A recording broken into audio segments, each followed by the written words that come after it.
The wedding hall was filled with laughter, clinking glasses, and the joyful chatter of family and friends. Everyone thought it was the happiest day of our lives, but under the surface, I was boiling inside. I had discovered my wife's affair just 2 days before the wedding, and instead of calling it off immediately, I chose to confront her in a way she would never forget. She looked radiant in her white dress, smiling at me as if nothing had happened, as if she hadn't been sneaking around with another man. My chest tightened when I looked at her, not with love anymore, but with betrayal. I kept my composure, smiling for the cameras, waiting for the right moment to reveal the truth. The time came when the host handed me the microphone for my wedding speech. Everyone expected me to praise my new wife, to speak of our love story, but I had other plans. I glanced around at the tables, her parents, my family, friends, and co-workers, all eagerly waiting. I cleared my throat, and instead of a toast, I began with, "Before I speak about love, I want to speak about honesty." Her smile faltered slightly, but she quickly forced it back on, thinking I was just nervous.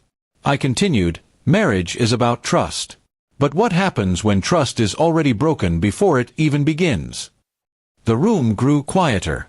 She looked at me with wide eyes now, her hand tightening around her glass. I pulled out my phone and held it up. "I want everyone here to see the truth." While we were preparing for this wedding, while I was planning our future, she was busy sharing her time with someone else. Gasps erupted from the crowd as I played a video of her walking into a hotel with another man. Some guests covered their mouths, others stared at her in shock. Her face turned pale and she stood up, whispering harshly, "Stop this right now!" But I didn't stop. I looked directly at her and said, "No, you stop lying. You stop pretending. You made me look like a fool, but today, you'll be the one exposed." The room was silent except for the audio of her laughing with him in the background. I stopped the video and let the silence linger.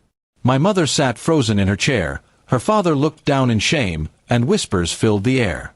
She tried to defend herself, stammering, "It's not what it looks like," but no one believed her.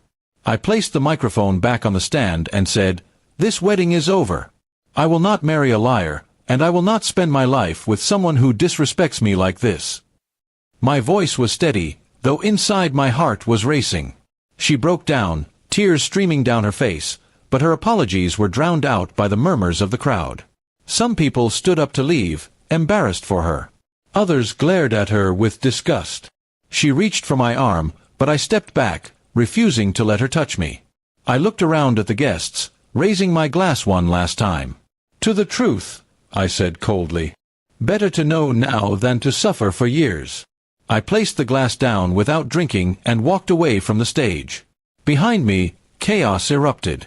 Her bridesmaids tried to comfort her, her mother sobbed, and her father stormed out in anger. My friends followed me out, patting my back, whispering, "You did the right thing." But all I felt was emptiness. Outside the hall, the night air hit me like a wave. I breathed deeply, my hands trembling, not from regret, but from the release of everything I had been holding in.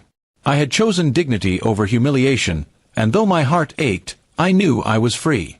That night, I didn't just walk away from a wedding. I walked away from betrayal, from lies, from a future that was already broken. And in the silence of the night, I promised myself that I would never let anyone make a fool of me again.